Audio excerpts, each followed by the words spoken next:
So, we had this super interesting conversation at work the other day.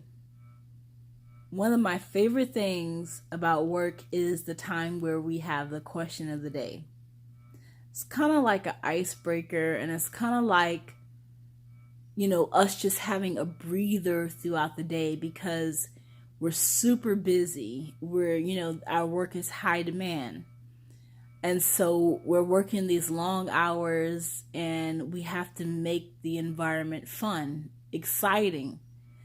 And I love that about what I do and the people I work with because we're always laughing at something.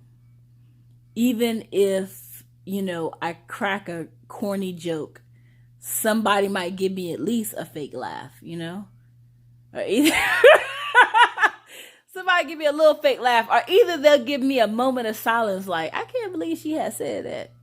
Because that ain't funny. But anyway, so we were at work the other day and we were discussing whether would you like to be filthy rich and dumb or broke and poor. So my leader was going around the room asking people which one would they be.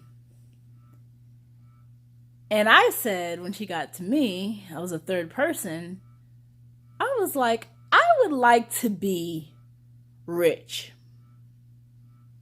And I was like, rich and dumb? They were saying that.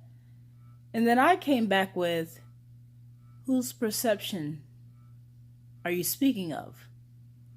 Are people outside of myself perceiving me to be dumb? Now, what was going on in my mind? In my mind, I kept saying social construct, social construct. My mind automatically said social construct, social construct. But I was like, how can I articulate this? How can I say this? And what I said was, whose perception? And I meant that I would never perceive myself to be dumb. Now, if people perceive me to be dumb, that's okay with me. That's okay with me because other people's perceptions do not guide my life. So if I'm a dumb person on an island by myself with a bunch of money and, I'm looking at the beach every day and people perceive me that way, that's their perception. But I myself will never perceive myself as dumb. And I think the reason why I say that is because there's nothing that's definite on this earth but death, right? But even in death, there's still life. There's still a new beginning. Even in someone passing in the physical realm, there's still a spiritual realm that they're experiencing, that the soul is going through. So I said to myself that my whole life, I can be honest, that I've always been insecure, thinking about what people are thinking about me, wondering if I could please people because I was a major people pleaser. But my brain, I've recognized throughout the years that my brain is like a computer. It's constantly uploading and downloading a lot of information. And so I said to myself, I have this computer.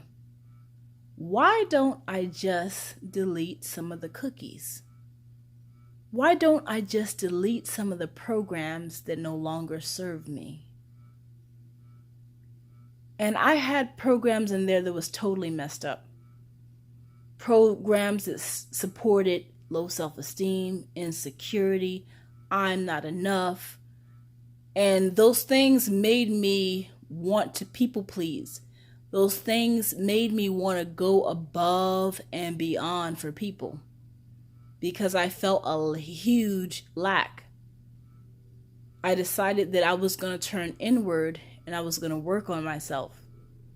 And I was going to work on healing myself. And it wasn't going to be contingent upon the next person's opinion or perception of me. So when they came to me and they asked that question, I was like, I'll take the money. Because I knew that I was not going to care about what other people thought about me. And I knew that any sort of state of what people might consider to be dumb is just blatant ignorance. It's just a lack of understanding. And anyone that may be ignorant to something can always learn. They can always obtain wisdom. They can always obtain knowledge and wisdom. You know, wisdom is basically knowledge in work. Knowledge being utilized. That's what wisdom is.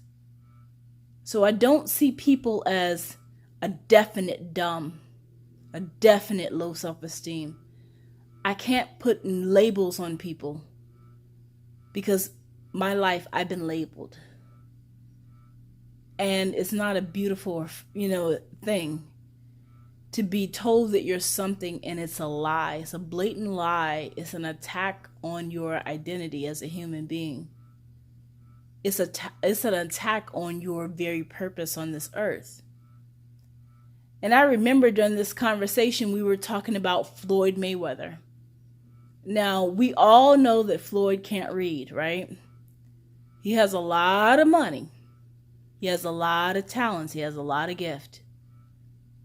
But I don't look at Floyd Mayweather as a dumb person. Floyd Mayweather is a person that has come to this earth to utilize his gift. He is living in what he has been called to this earth to do. Now, I don't agree with a lot of the things that he's done. And I personally believe that he has compromised himself in so many ways. But he has come to this earth to do a task and to fulfill his destiny. And I know that boxing is his destiny. Now, the circumstances around him not being able to read and those things, if this man should ever want to learn how to read, he will be able to nurture that and read eloquently.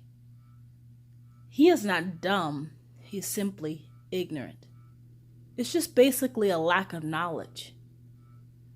It goes back to the social constructs, things that people have placed on us over the years.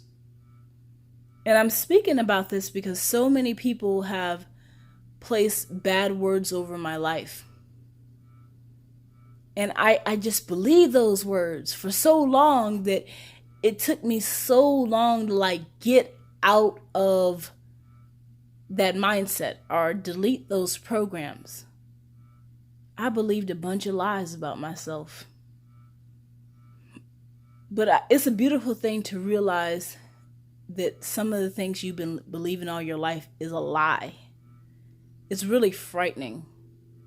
And as I've gone through my healing process and I've been able to assess myself, assess different circumstances in my relationships, and I realized that I was caught up in different situations because I had believed a lie. I thought I was less than. I wasn't worthy of his love. I wasn't good enough for this. It was all a lie. And it's not an easy process to heal yourself. It's never easy, but what I can say is speaking life over yourself makes a huge difference because it's made a powerful transformation in my life. What I can say is that facing yourself, the truth of who you are, the truth of who you desire to be, and working on yourself daily, changing and tweaking things and forgiving people and walking in humility and being a help and a blessing wherever you can, that makes a difference. That transforms the atmosphere. It transforms your perception of yourself, and you start seeing things in terms of abundance instead of lack. So when I look at it, I don't regret making that choice of saying I would take the money, because I knew that I would never perceive myself as dumb. I know that I would always perceive myself as worthy. And if the outside world perceived me as anything other than what I perceive myself, it would eventually fade away. Because the truth of who I am would always come to the surface, would always come to the light. You see, the truth shadows any perceptions that we may have. So I ask you to walk in truth. It's not necessarily about the money. It's just about seeing a different perception of life and understanding that there's more and that we're worth more and that we don't have to be poor to be happy. I remember when she asked that question, my leader, I said to myself, and I said to the team, I said, you mentioned nothing about being in a state of peace. You mentioned nothing about having happiness and joy in your heart. Those things weren't taken away. They weren't taken away from me.